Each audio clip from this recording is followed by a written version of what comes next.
యూజువల్గా ఈ salt intake అనేది ఎంత తీసుకోవాలి అనే దాంట్లో చాలామందికి అనుమానాలు ఉంటాయి. యూజువల్గా ఏంటంటే మన WHO లెక్కల ప్రకారం యూజువల్గా కార్డియాక్ పేషెంట్స్ కానీ జనరల్ పేషెంట్స్ కానీ అరౌండ్ 5 grams ఆఫ్ సాల్ట్ కానీ అంతకన్నా తక్కువ కానీ తీసుకుంటే మంచిది అని చెప్తారు. మన ఇండియాలో ఏంటంటే దీని యొక్క వినియోగం చాలా ఎక్కువగా ఉంటుంది. ప్రపంచ దేశాలన్నిటితో కంపేర్ చేస్తే మన ఇండియాలో ఎస్పెషల్లీ సాల్ట్ ఇంటేక్ అనేది ఎక్కువగా ఉంటుంది అనమాట. సో దీనివల్ల ఏంటంటే కొంతమంది సాల్ట్ సెన్సిటివ్ పీపుల్ అని ఉంటారు. సో వాళ్ళలో దీని యొక్క సైడ్ ఎఫెక్ట్స్ అనేవి చాలా ఎక్కువగా ఉంటాయి అనమాట. సో అందుకని ఈ సాల్ట్ ఇంటేక్ అనేది తగ్గించుకోవడం చాలా ఇంపార్టెంట్.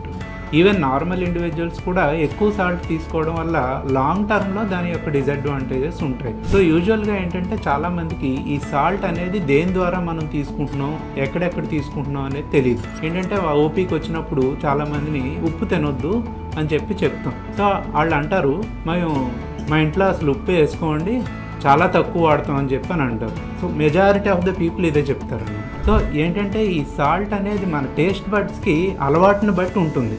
ఒక్కొక్క ఫ్యామిలీలో ఒక్కొక్క రకంగా వాళ్ళు కుక్ చేసే విధానాన్ని బట్టి డైలీ అయితే వాళ్ళు ఏదైతే వినియోగిస్తున్నారో దాన్ని బట్టి వాళ్ళ సాల్ట్ ఇంటేక్ అనేది డిపెండ్ అవుతుంది.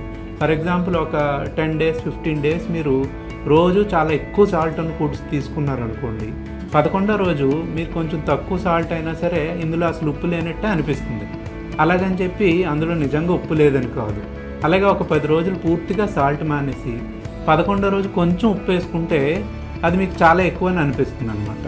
సో అలా అని ఈ ఉప్పు అనేది మన టేస్ట్ బడ్స్కి అలవాటు చేయడం అనేది చాలా ఇంపార్టెంట్. సో అది ఎలాగంటే మనం డీటెయిల్గా హిస్టరీ అడిగినప్పుడు సాల్ట్ ఎందులో ఉంటుంది అని మనం తెలుసుకోవాలంటే చాలామంది ఎక్స్ట్రాగా పెరుగన్నంలో కానీ కర్డ్లో కానీ ఎక్స్ట్రా సాల్ట్ యాడ్ చేస్తుంటారు. సో సాల్ట్ మానేమన్నప్పుడు అది ఒక్కటే మానేస్తారు. అదే కాకుండా మనం రెగ్యులర్గా వాడే కర్రీస్ కానీ లేకపోతే పికిల్స్ కానీ లేకపోతే స్టోర్డ్ ఫుడ్స్, క్యాండ్ ఫుడ్స్, అలాగే కొన్ని రకాల అప్పడాలు, వడియాలు, అలాగే రసం, సాంబారు, ఈ పులుపు వీటితో కలిపి చేసే కర్రీస్లో ఇంకా కొంచెం సాల్ట్ అవి ఎక్కువ పడుతుంది అనమాట. సో ఇవన్నీ కూడా మనం అవాయిడ్ చేయాల్సి ఉంటుంది.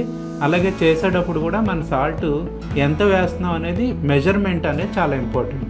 ఫర్ ఎగ్జాంపుల్ ఒక పర్సన్ రోజుకి ఒక 5 grams తీసుకోవాలంటే అది ఒక చిన్న టీ స్పూన్ అంటారు. టీ స్పూన్ అంటే మనకున్న ఇంట్లో ఉన్న స్పూన్స్లన్నింటిలో కన్నా బాగా చిన్న స్పూన్ అనమాట. టేబుల్ స్పూన్ అంటే బాగా పెద్ద స్పూను, అది డబుల్ ద అమౌంట్ ఉంటుంది. టీ స్పూన్ అంటే అరౌండ్ 6 grams 7 grams ఉంటుంది. సో దాని కట్ లెవెల్ అయితే ఉందో అంత పర్ పర్సన్ కన్నా ఎక్కువ తీసుకోకూడదు. ఇది కూడా రోజు మొత్తానికి అంటే బ్రేక్ఫాస్ట్, లంచ్, డిన్నరు, స్నాక్స్ అన్నీ కలిపి పర్ పర్సన్ ఒక టీ స్పూన్ కన్నా ఎక్కువ తీసుకోకూడదు.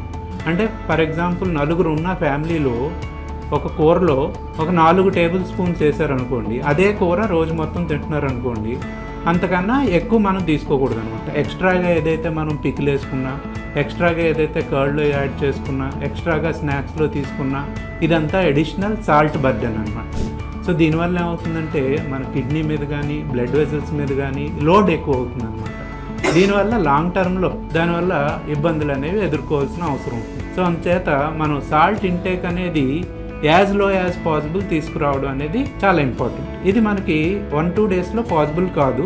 We have to train our tongue so that మనం తక్కువ సాల్ట్ తీసుకునేలాగా ట్రైన్ చేసుకోవాలి. అంటే అడిషనల్గా వేరే స్పైసెస్ యాడ్ చేసుకోవడం, లేకపోతే లెమన్ కానీ లేకపోతే వేరే రుచులను దాంతో డామినేట్ చేసి తక్కువ చేసుకునేలాగా చూసుకోవడం చాలా ఇంపార్టెంట్. నేను doctor Vamsikrishnaraju Kosuru, consultant interventional cardiologist, pulse hospitals, Rajahmundry. Thank you.